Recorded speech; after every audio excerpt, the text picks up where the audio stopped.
Hey guys, welcome back to Closet MTG, and today guys we got ourselves a little bit of a different type of video. Guys, we haven't done a video like this in a while. This is more of an investing in Magic the Gathering video. I'd like to share some recent purchases that I picked up, guys, as well as a little story behind these two cards.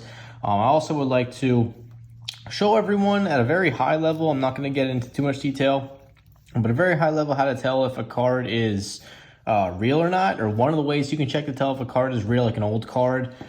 And then also I'd like to unveil my next EDH deck tech. Maybe we start off with the Duels, guys. So I picked these up in my local game store. We got a Tundra, like medium play or mild play, and then same thing with an Underground Sea. The prices actually on here is exactly what I paid. So I paid $600 for the Underground Sea and $400 for the Tundra. Guys, I thought this was an absolute steal. The story behind these two cards, guys, apparently, you can see here, let me just take this guy out before I get into the story and just show you guys how gorgeous this thing is, man. For $600, there's a few nicks in the bottom corner, a few nicks in the top corner, you can tell there. Maybe a little bit off-center. Most of the cards these days were off-centered, but I was just enamored at just absolutely beautiful card. And I mean, obviously, when you're spending $600, you expect to get a decent card in return. And if we take a quick look at the Tundra, God, a little bit of looks like inking or running of ink up top there. A little bit of, I guess you could say, mild play on the back. But still, I mean, centered pretty much perfectly for the most part. Not much surface damage, where I thought $400 was also a decent price. So anyway, guys, the story behind these cards. So apparently, like the story goes, is this guy at my local game store 20 years ago bought these dual lands at my local game store, and 20 years goes by. He's moving. I guess he's moving. Like him and his wife are moving in together. And his mom wanted him to take some stuff from his parents' basement. So they're sort of going through some of his old stuff. They go through some of his old Magic cards in a shoebox, and they find all these old cards, including a revised Duels. There was also like a revised Wheel of Fortune, copy artifact.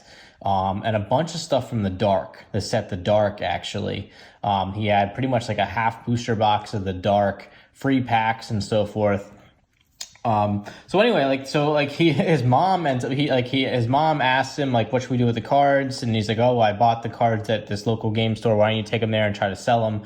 So his mom literally shows up at my local game store with a shoebox full of cards with all this value and ends up selling everything. I don't know. I wasn't privy to the actual amount, but there were like a good amount of revised Duels and other reserve list type cards. And it was interesting because like usually when I go to my local game store, one of the first things I'll check is like the case to see if there's anything old school there. And when I saw these, I was like, oh my God, like what just happened? And that's how I was told about the whole story and so forth. So I was very pumped to pick up these two cards, guys, and add them to my collection.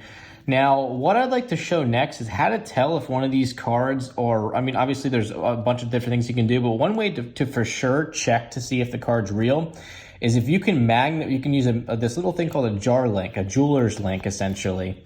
Which what you can do with this thing is you can turn on the lights, and through magnification, see if we can do this on camera, guys.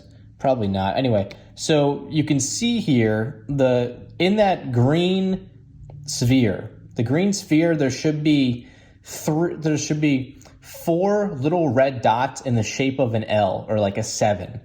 And if you see those dots there, guys, odds are the card's real. I mean, everything else has to look right too. Just the card needs to look obviously from the air and so forth. But if you can see those four little red dots in the shape of an L or a 7, most likely you got yourself a legit reserve list card.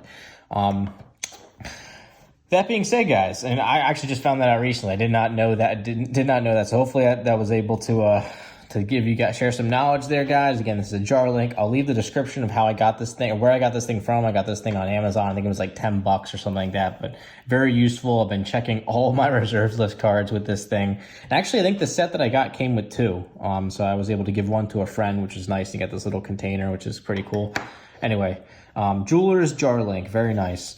But yeah, guys, maybe a real quick little blurb about Duels. I mean, it's such a great investment in my opinion.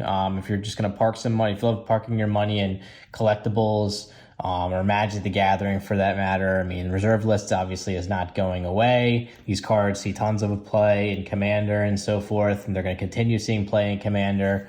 Obviously, there are a lot of revised Duels as compared to the other sets with Duels, like Unlimited, Beta, and Alpha. But I mean, again, these are cards that are 20, 30 years old, guys. So sooner or later, I mean, obviously, like just with like natural diminishment of the number of cards on the market and so forth, the playability in Commander, you gotta think these cards can continue to rise. And I'm happy to have these as part of my collection. That being said, guys, next Commander will be, and we'll try to get this one done if we can in the next few days, guys. I have most of the cards. I just need a sleeve, and I think I'm waiting for 1 or 2 more cards. And it is Tovolar, Dire Overlord. Obviously, guys, I mean, I'm sure you've seen a lot of deck techs for this particular commander. It's like the new hot commander because Wolf, Werewolf, Wolf Tribal, Night and Day, all that stuff is in play right now. But anyway, I really would like to make maybe like a fair commander deck. I feel like a lot of the commander decks that I make or I have made have been a little OP. So we're going to bring this one back down to earth, guys. It's just going to be a fun Wolf, Werewolf build. I'm looking forward to it, guys. Hope you guys are too. Can't wait to share that one. We'll definitely be doing that soon. Aside from that, guys, hope you enjoyed the video. I know, again, we haven't done a video like this in a long time. Usually we're doing pack openings or EDH deck techs or something crazy like that. But yeah, I also obviously like to share my investing side of Magic the Gathering. And hopefully you guys learned too how to check, make sure your card is legit. Remember, you need the green sphere, back of the card. Make sure there's that L or that 7 shaped 4 little red dots right there, guys. Make sure you can see it. Aside from that, though, guys, as always, please like, subscribe, hit the bell icon, all that good stuff, and we will catch you soon for the next MTG content-related video. Take care, everyone.